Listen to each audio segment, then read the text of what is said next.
we're going to take you on a tour. It's like a big circle.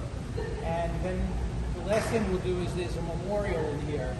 The memorial has every law enforcement officer's name that lost his life or her life since 1960 in the entire United States. And there's somewhere about 11,200 and some odd names up on the wall there. They just updated it. So, you know, from last year, everybody's up there. So we get a lot of people that come here and they, you know, visit the name of their loved one. They take little etchings or they leave pictures and flowers or what have you of them there. This area here is called Car Row, Automotive Row. It has a lot of the transportation that police officers would use. Starting with on the water, they have a boat, and they have all these cars and so.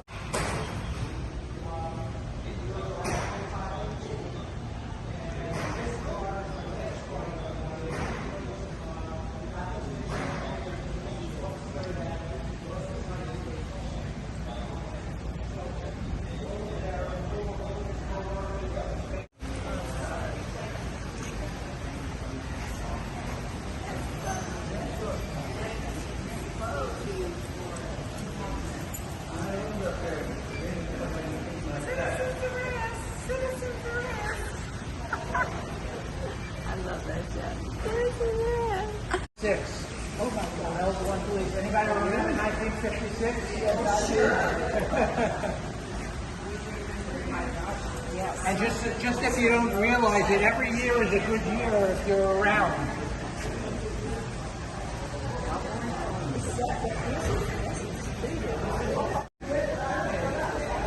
Nicely polished. Yeah. Look at this white one here. Wow.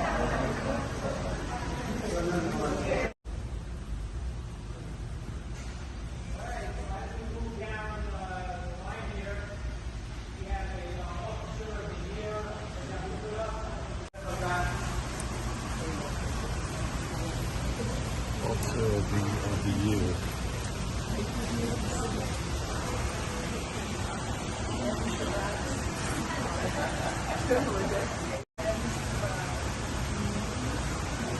You know, my belief, and I hope everybody else believes, is that a job is a job is a job, right? Most people do their job and you expect to do your job the way it's supposed to be done. But anytime you have a job that actually puts your life on the line, that's above and beyond. And we feel that about all of our law enforcement and all of our military, that, you know, that they deserve an extra little support from us because they do put their life on the line to keep us safe every day, every night of every year. So we appreciate that. And this car this was for a canine, so you can canine's thing is on here. And we have a corner. We're going to talk a little bit more about canines when we get to the other side over there, and you'll see a little bit more about them.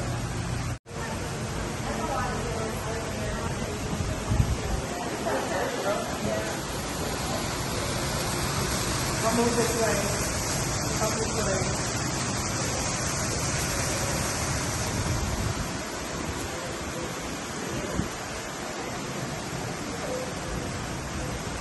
As you can see, here are some of the other vehicles that police get around in for various different reasons.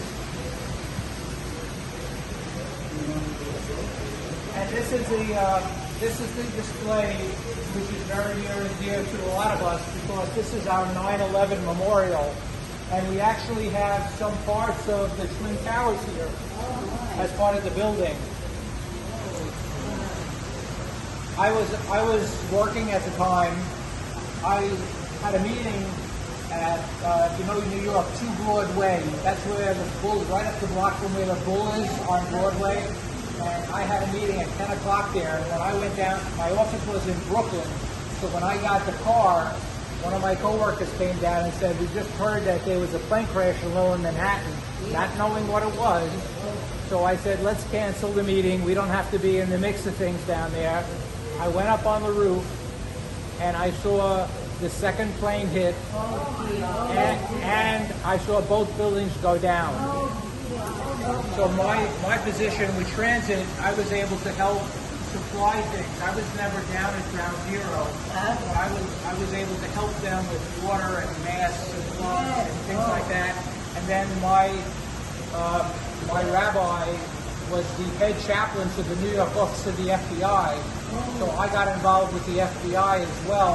And about a year later, I got honored at One Police Plaza for everything that I did for it. There are a couple other vehicles that you don't see here. Like they have these big wind boats that have the motor on the back where they use in the Everglades, stuff like that. Maybe one of these here, you get one of those here. You know, you can see more of these slaves that this Navy makes. And we have a lot of animals on the outside here too. And when we bring the children in, we ask them to take a look at all the different animals. Look, that's all the wildlife you find here in Florida.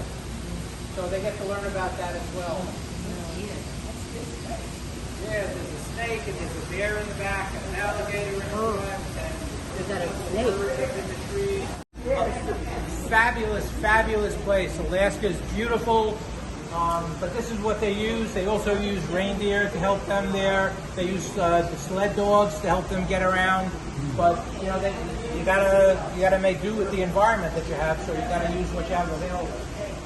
I actually we went to, my wife and I, we were on a cruise and we stopped at the Maui National Park. We spent 12 hours there.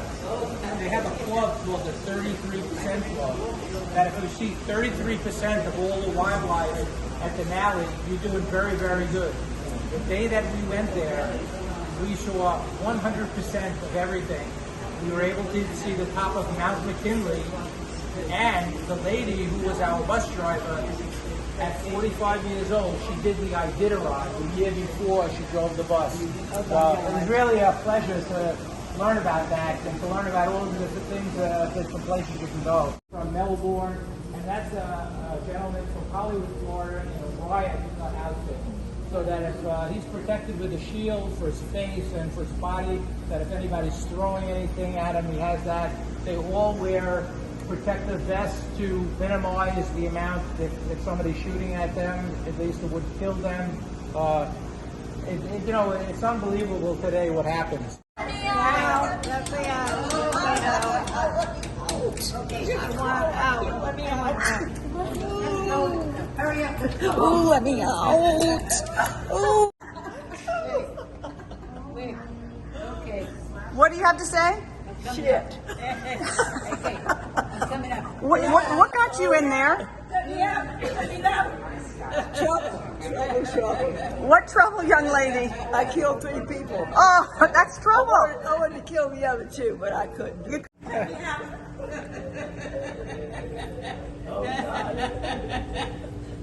And Junie got inducted into the Hall of Fame. That's Sheriff Ivy's dog.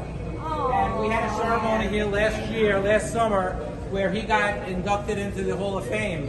So this whole corner is dedicated to all the various different types of canines that are used throughout law enforcement throughout the country.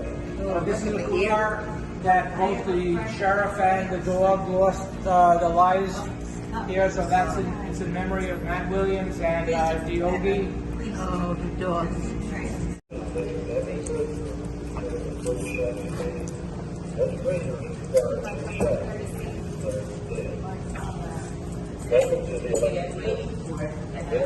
You look very nice. Oh my God. Oh, you look cute. That's great. Papa got a brand new hat.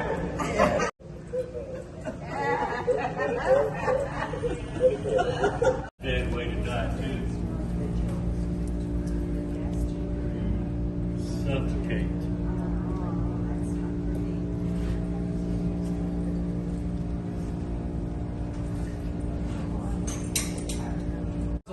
And everything would be closed off, it would be sealed so that nobody outside would smell the gas, and then they would, you know, gas people. Today, they're more humanistic, so they do it by injection. Yeah. You ready? Still there. I'm ready. Follow me. Follow you. this area here, we won't walk down here, but this is all about, there are more patches, and there's all about fingerprinting here. Everybody has different fingerprints. No two people have the same fingerprints, not even identical twins. They all have different fingerprints. And there's 4 different types of fingerprints, depending on the swirl or the way that your fingers go. So if you ever want to look up, yeah, Bobby from Great Britain. So, and this is a riot hat. It's not when you put it on you look like a riot, but it's a riot to protect you from people who are rioting. And you know, there's one of the other things that I teach is called hazard assessment. Hazard assessment is if there's something that you could wear to protect yourself so that it would prevent you from being hurt. That's what hazard assessment is all about. It's determining what you're doing, what can hurt you, and is there a way to wear something on your person that will protect you against that. So there's all sorts of... Michael is the archangel for the police department, and it shows him with a fallen officer. And the officers rely on Michael to watch over them anytime that they go out.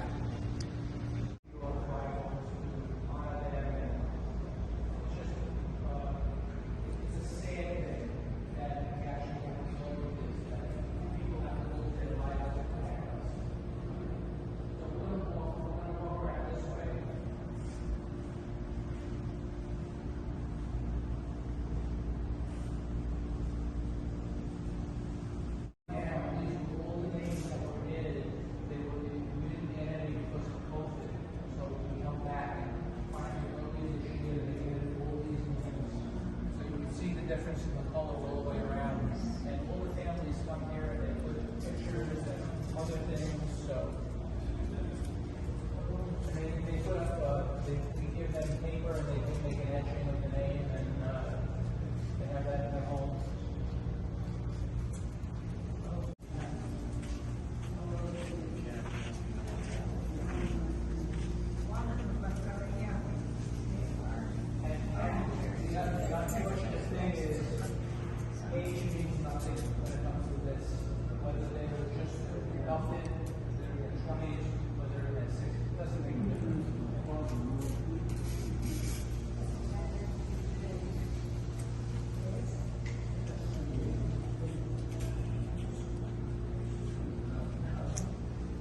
How many names are there? 11,000? 11,250. I would like to thank you all for coming here. I hope you enjoyed the tour.